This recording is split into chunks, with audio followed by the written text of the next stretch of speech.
Dalam usaha memperkasakan bidang akuakultur, pihak kerajaan menggalakkan penternak mengusahakannya secara berskala besar dan menggunakan teknologi terkini supaya dapat menghasilkan ternakan yang berkualiti bagi menembusi pasaran antarabangsa. Untuk tujuan ini, modal yang besar diperlukan, sedangkan tidak ramai yang berani untuk menghadapi risiko kerugian sekiranya proyek tersebut menemui kegagalan. Namun, terdapat juga pengusaha yang berkeyakinan bahawa bidang akuakultur dapat memberi pulangan yang lumayan sehingga sanggup mengeluarkan modal sehingga RM1 juta seperti yang diusahakan oleh Encik Q. Yok Loy dari Rawang, Selangor. Berbekalkan modal sebanyak RM1 juta hasil perkongsian dengan keluarganya, ternakan haruan dimulakan pada tahun 1997 di Batu 22 Jalan Rawang, Batu Arang, Selangor yang melibatkan kawasan seluas 12 hektar miliknya sendiri. Projek ternakan haruan ini melibatkan 15 buah kolam tanah yang dijalankan dengan menggunakan seramai 14 orang tenaga kerja yang dibayar gaji minimum RM1,000 untuk setiap pekerja. Pada peringkat permulaan ternakan, Encik Q membeli benih haruan dari Thailand. Namun kini tidak lagi kerana beliau mengeluarkan sendiri bagi menjamin bekalan yang berterusan, berkualiti dan menjimatkan kos. Pembiakan semula jadi yang dijalankan di dalam 10 buah tangki simen mampu menghasilkan sebanyak antara 150,000 hingga 200,000 ekor benih ikan haruan bagi setiap pusingan pembenihan. Ikan yang diternak diberi jenis makanan pellet katak pada permulaan dan diikuti dengan pellet grower, ikan siakap serta diselang-selikan dengan ikan baja. Makanan-makanan ternakan ini mempunyai kandungan protein antara 42 hingga 49% bagi menjamin ikan membesar dengan cepat dan berkeadaan sihat. Bukan itu sahaja, kolam rawatan dan kolam endapan dibina bagi memastikan air yang keluar dan masuk melalui proses rawatan.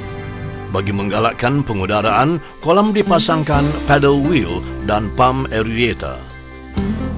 Bagi memastikan keselamatan, ladang ternakannya dipagar dan dilengkapi bekalan elektrik dan genset, serta didirikan rumah pekerja di setiap sudut ladang bagi memastikan ternakan tidak dicuri. Bagi melicinkan pergerakan di ladangnya, Encik Q membina jalan ladang serta membeli sebuah lori kecil untuk mengangkut peralatan seperti makanan dan hasil ternakan. Ladangnya juga dilengkapi dengan pam penyembur untuk mencuci kolam dan pengisar makanan ternakan. Kini, usaha Encik Q yang telah mengeluarkan sejumlah pelaburan yang besar untuk menternak ikan haruan telah membuahkan hasil. Sehingga kini, beliau telah mempunyai 15 buah kolam ternakan haruan dengan keluasan 0,5 hektar setiap buah yang mampu menghasilkan sebanyak 18 tan metrik ikan haruan sebulan. Ikan haruan perlu diternak selama 10 bulan sebelum mencapai saiz pasaran iaitu 1 kilogram setiap ekor. Penuaian dijalankan secara berperingkat-peringkat di mana kolam dibuat sekatan dengan menggunakan pukat bagi mengelakkan ikan stres dan cedera sewaktu dituai. Beliau juga menjalankan proses purge iaitu penyingkiran bau hanyir bagi memastikan ikan jualan tidak berbau lumpur. Sebahagian besar ikan ternakan dijual secara borong dengan harga RM10.50 sekilogram kepada syarikat Bio Haruan Tech Resources yang menghasilkan produk kesihatan dari ikan haruan. Produk kesihatan ini dipasarkan oleh Pusat Rawatan Islam Pusurawi dan rangkaian kumpulan perubatan Johor dengan harga RM18 untuk setiap tin yang berkapasiti 430 gram. Sebagai pendapatan sampingan, Encik Q juga mengusahakan tanaman kelapa pandan dan 5 purut di sekeliling kolam. Selain mendatangkan hasil sampingan, tanaman ini bertindak sebagai penyeri landscape ladangnya. Bukan setakat itu sahaja, Encik Q juga sedang mengembangkan projek akuakultur dengan mengusahakan ternakan ikan ketutu di dalam 2 buah tangki simen serta menghasilkan makanan rumusan sendiri bagi ternakan ketutunya. Atas usaha-usaha ini, Encik Q yang merupakan ahli PPK Rawang dan ahli MCA berjaya memperolehi pendapatan kasar sebanyak RM180,000 sebulan.